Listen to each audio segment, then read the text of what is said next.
Hey dear friends, this is doctor Preeti Batra और अपने इस चैनल पे हम बात करते हैं लॉ ऑफ रेजोनेंस की, मैनिफेस्टेशन की एंड लॉ ऑफ अट्रैक्शन की।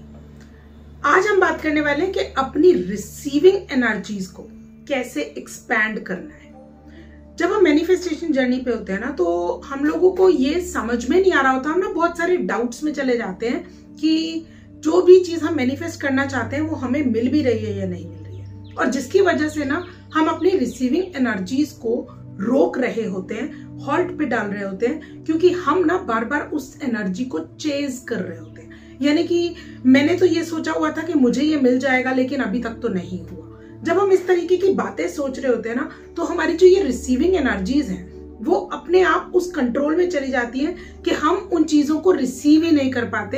एक्चुअली हम ऑब्जर्व ही नहीं कर पाते कि वो जो छोटे छोटे साइंस हैं जो हमें ये बता रहे हैं कि हम एक्चुअली अपने राइट पाथ पर हैं, उन साइंस को हम समझें और उसके बाद अपने आप को एक्सपैंड करके अपनी रिसीविंग एनर्जी को इतना बढ़ा लें कि हर चीज नेचुरल तरीके से हमारे पास आ सके। क्योंकि मैनिफेस्टेशन ना कभी भी फोर्स नहीं होती, हमेशा नेचुरल होती है। आपने नोटिस किया होगा कि जब भी आप कोई भी चीज जो है अपनी मन में सोचते हैं कि अरे कहीं ऐसा ना हो जाए, और वो सच में हो जाता है, क्या उसके लिए आपको ज्यादा जोर लगाना पड़ता है? इनफैक्ट आपके जो नेगेटिव थॉट्स है ना, वो तो फटाफट मैनिफेस्ट हो जाते हैं। क्यों? क्योंकि ना हम अपनी एनर्जी बार बार उस थॉट पर दे रहे होते हैं। फॉर एग्जाम्पल ले लेते हैं कि यार कल मेरा एग्जाम है, मेरी अच्छे से तैयारी नहीं हुई है, अब क्या होगा? अगर एग्जाम में ये वाला सम आ गया तो, अगर एग्जाम में ये वाला क्वेश्चन आ गया तो तब मैं क्या करूंगी? और चांस की बात वही वाला क्वेश्चन आ जाता है एग्जाम में। और ऐसा क्यों होता है? क्योंकि हमारी जो एनर्जी है ना, उस टाइम पे जो डोमिनेटिंग वाइब है वो नेचुरल तरीके से ना उस चीज को अट्रैक्ट कर रही होती है। तो अगर हम नेगेटिव चीजों को इतने आराम से अट्रैक्ट करते हैं, तो पॉजिटिव चीजों को या फिर जो हमें चाहिए उन चीजों को डेलिब्रेटली कैसे अट्रैक्ट कर सकते हैं? आज हम सीखने वाले हैं ऐसी 3 चीजें जिसके बाद आपके लिए ना बहुत आसान हो जाएगा अपनी रिसीविंग एनर्जीज को एक्सपैंड करना। ठीक है, तो इसमें जो है ना, एक चीज को पहले हम इस लॉ को समझेंगे, और लॉ कहते हैं लॉ ऑफ एक्सचेंज। ठीक है, लॉ ऑफ एक्सचेंज कहता है कि कोई भी चीज जिसका देना है उसका लेना भी है, यानी कि गिव एंड टेक एक नेचुरल ट्रांजिशन है। जिस तरीके से अगर हम एग्जाम्पल लें, आपके घर में लेट्स से पानी का टैंक है, ठीक है, तो पानी के टैंक का इनलेट भी कहीं है और आउटलेट भी कहीं है।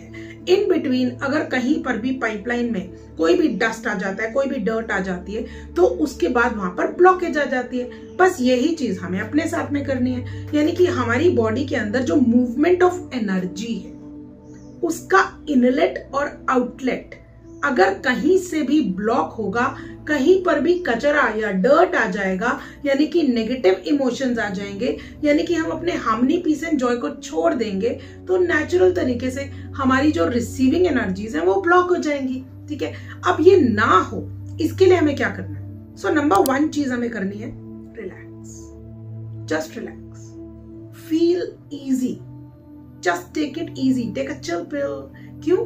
क्योंकि देखिए, यूनिवर्स जो है ना वो अपनी एक एनर्जी में है, और उसकी एनर्जी है harmony, peace and joy. That's the equilibrium of the universe. और अगर हम यूनिवर्स की एनर्जीज के साथ अलाइन करना चाहते हैं, जो कि हमें मैनिफेस्टेशन के स्टेप्स में करना ही पड़ता है, करना होता है, ठीक है, क्योंकि आप जब तक उस एनर्जी के साथ अलाइन नहीं करेंगे तो LHS is equal to RHS नहीं होगा, तो जो हम सोच रहे हैं वो यूनिवर्स पूरा कैसे करेगा, है ना? तो वो अलाइनमेंट तो बहुत इंपॉर्टेंट है, लेकिन इस अलाइनमेंट के लिए बहुत इंपॉर्टेंट है उसी एनर्जी में जीना जिस एनर्जी में यूनिवर्स है।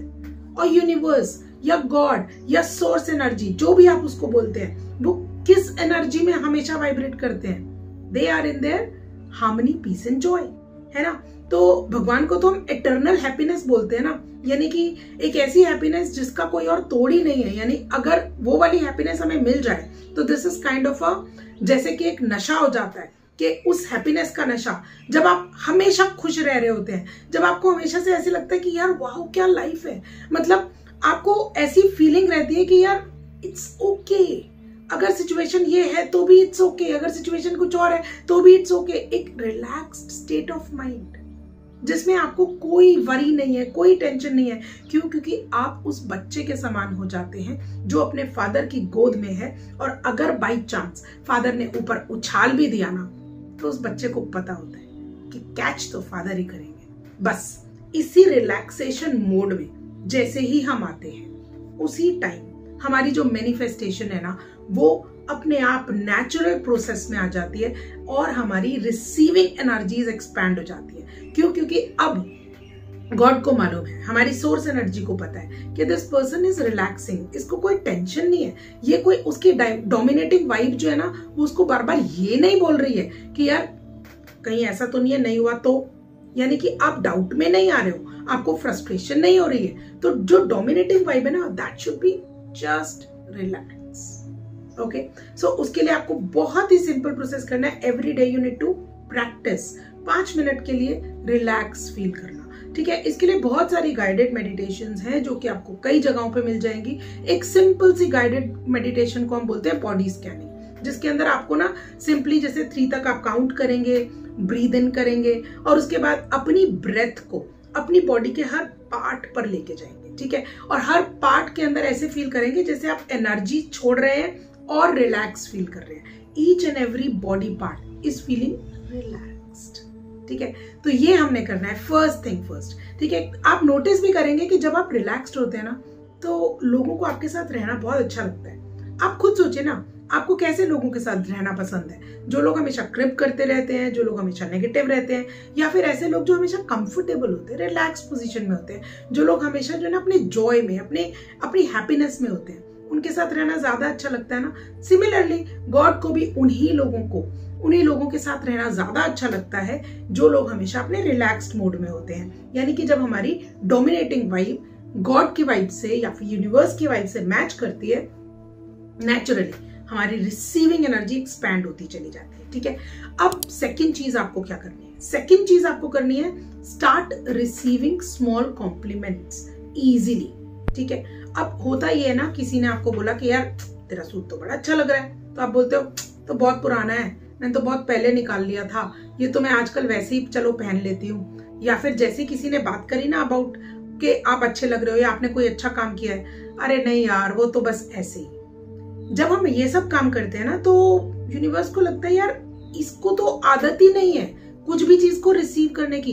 एक छोटा सा कॉम्प्लीमेंट तो ये रिसीव नहीं कर सकती है, अब मैं इसको इतनी बड़ी बड़ी चीजें कैसे दे दूं जो ये मांग रही है? सोचिए ना खुद।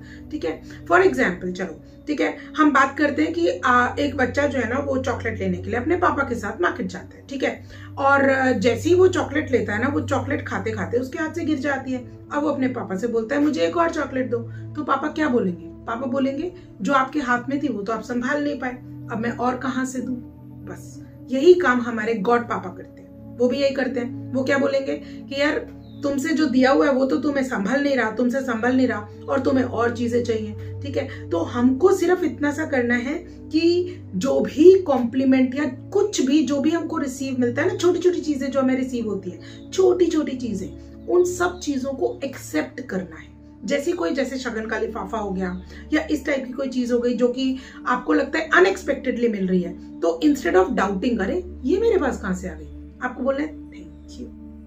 ठीक है, और ये चीज बोलते हैं जब भी आपके पास में जो भी कुछ है उस चीज के लिए भी आप थैंक्स करना शुरू कर दे, जो कुछ भी है उस चीज को भी अप्रिशिएट करना शुरू कर दे।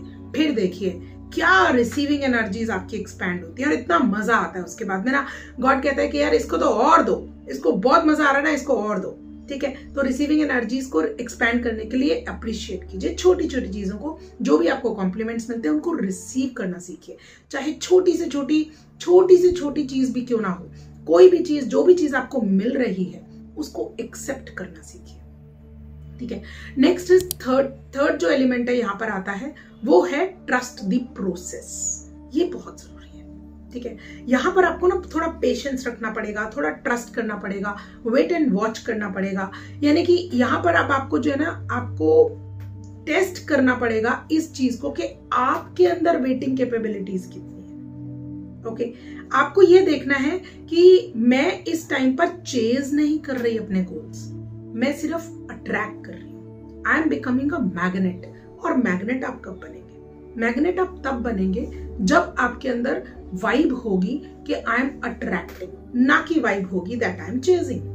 क्योंकि जब आप चेज कर रहे होते हैं ना किसी चीज को, तो आपका मन करता है उस चीज के ऊपर कंट्रोल एक्सरसाइज करने का। अरे ये तो नहीं हो रही, अब क्या होगा, अगर इससे ऐसे नहीं हो रही है तो चलो मैं दूसरे वाला मेथड से कर लेती हूँ, चलो मैं 555 से कर लेती हूँ, चलो मैं दूसरे वाले और किसी और मेथड से कर लेती हूँ, चलो मैं दूसरा मैनिफेस्टिंग टूल जो है ना वो लगा के देखती हूँ। ये जो टूल्स एंड टेक्निक्स है ना, ये बहुत छोटे लेवल पे काम करती है। अगर आपको इसको बिगर लेवल तक लेके जाना है ना, तो आपको अपने सबकॉन्शियस माइंड या अनकॉन्शियसली उस चीज के लिए कॉम्पिटेंट होना पड़ेगा। अनकॉन्शियसली उस चीज को ना रिसीव करना पड़ेगा, एक्सेप्ट करना पड़ेगा, यानी कि आपके अंदर से जो है ना वो चीज नेचुरल हो जानी चाहिए, बड़ी नॉर्मल हो जानी चाहिए। और ये नॉर्मल कब होगा, जब आप अपने उस प्रोसेस पर ट्रस्ट करेंगे। आपको कंप्लीट ट्रस्ट होना बहुत जरूरी है यूनिवर्स की कैपेबिलिटीज के ऊपर, ठीक है। जब हम बार बार पूछ रहे होते हैं ना, ये कुछ ऐसा ही है कि आपने कभी छोटे बच्चों को अगर देखा हो, मम्मी मुझे ये चीज चाहिए, मम्मी मुझे ये चीज चाहिए, अब भी चाहिए, अब भी चाहिए, अब भी चाहिए। आपने देखा होगा ना बहुत सारे लोगों को, छोटे छोटे बच्चे जब इस तरीके की हरकत करते हैं तो मम्मा क्या करती है, या तो उनको दिला देती है लेकिन अच्छे मूड में नहीं दिलाती है, और या फिर वो कहती है नहीं क्योंकि तुम बहुत ज्यादा मूडी हो रहे हो ना इस टाइम पे, तो मैं तुम्हें बिल्कुल नहीं दूंगी। हम भी यही कर रहे होते हैं, हम भी वो नैगिंग चाइल्ड बन जाते हैं यूनिवर्स के सामने, ठीक है। तो हमारे गॉड पापा क्या कहते हैं कि भाई अभी तो बिल्कुल नहीं मिलेगा, अभी तुम इस लायक ही नहीं बने। बस आपको इस प्रोसेस को ट्रस्ट करना है कि आपने अपनी इंटेंशन सेट कर रखी है, आप उस गोल के लिए बहुत रिलैक्स्ड हैं, क्योंकि आपको पता है कि आपने ऑर्डर प्लेस कर दिया है। दिस इज जैसे कि अमेज़न पे ऑर्डर आज आप प्लेस कर चुके हैं ना, अब वो आ जाएगा यार। आप बार बार ट्रैक थोड़े ना करते रहेंगे कि कितने दिन में आएगा, कितनी देर में आएगा। आपको पता है आपने ऑर्डर कर दिया है, नेचुरली आ जाएगा। अगर आप उसको ट्रैक भी करेंगे तब भी वो अपने ही टाइम पर आएगा, उससे पहले तो नहीं आएगा ना। तो बस अकॉर्डिंगली कुछ चीजें जो है ना हमारे कार्मिक डिसऑर्डर्स की वजह से डिले हो जाती है, but you just trust the process.